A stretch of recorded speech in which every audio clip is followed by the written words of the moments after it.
menjadi manusia. Mengapa? Mengapa seorang anak diberikan untuk kita? Lanjut.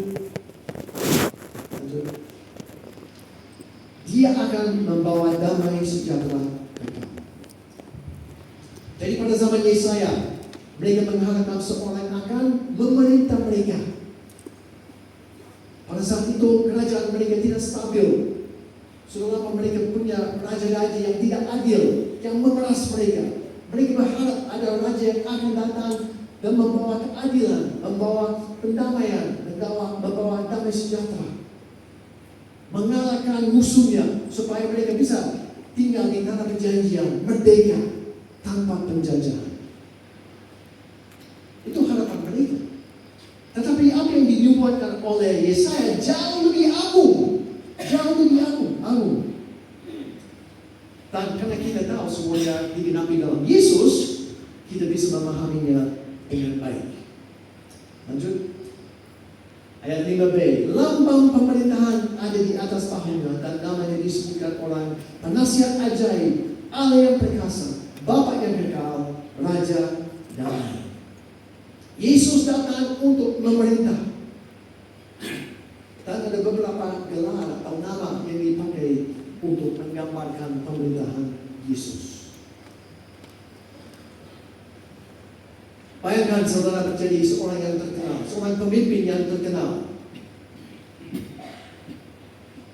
Anda ingin dipanggil apa? Gelar apa yang ingin Anda dikenal? Ada banyak contoh dalam sejarah. Lanjut. Sampai ini. Nah.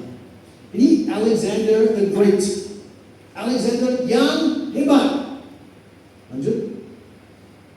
Sulaiman the Magnificent. Sulaiman yang agung.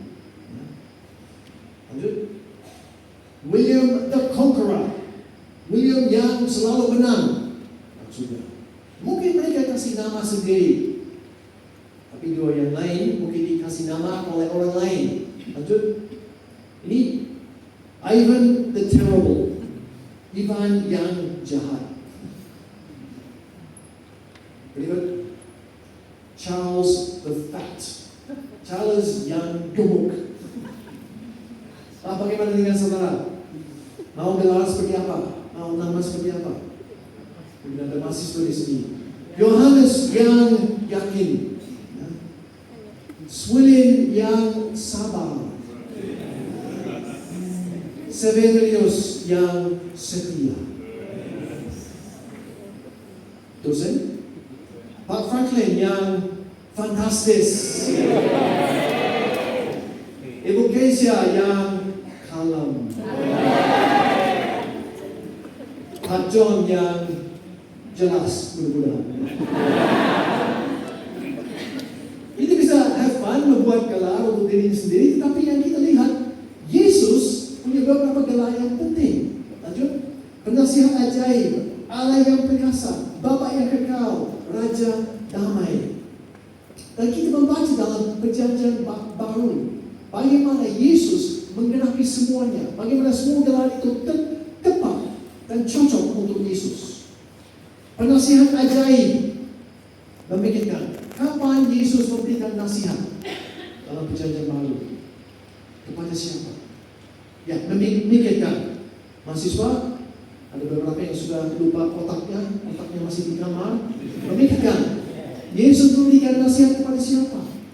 Ya, Nikodemus, kepada wanita Samaria, perempuan Samaria waktu dia mengambil air di sumur. Ada banyak contoh lain. Allah yang perkasa.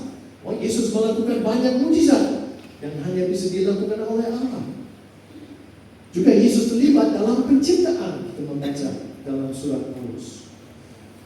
Bagaimana dengan Bapa yang kekal? Ini agak aneh. Nah, bagaimana Yesus yang anak disebutkan Bapa? Saya kira itu ada petunjuk untuk Allah yang Tritunggal. Dan Yesus pernah berkata, Aku dan Bapa adalah satu. Dan kita tahu Allah adalah Allah yang kekal. Raja damai. Roma 5 ayat 1, Paulus menulis, kita hidup dalam damai sejahtera dengan Allah oleh karena Yesus Kristus. Yesus datang sebagai Raja damai. Yesus memiliki semua nama, semua gelar ini. Yesus datang dan menggenapi semuanya. Dan dia datang untuk memerintah. Lanjut. Lambang pemerintahan ada di atas bahunya. Besar kekuasaannya dan damai sejahtera tidak akan berkesudahan di atas tahta Daud dan di dalam kerajaannya. Nah, isi ayat ini sangat familiar untuk bangsa Israel pada zaman Yesaya. Mudah-mudahan familiar untuk tingkat 3 yang baru UAS minggu lalu. Ini satu pertanyaan untuk mereka. Lupa? Ya.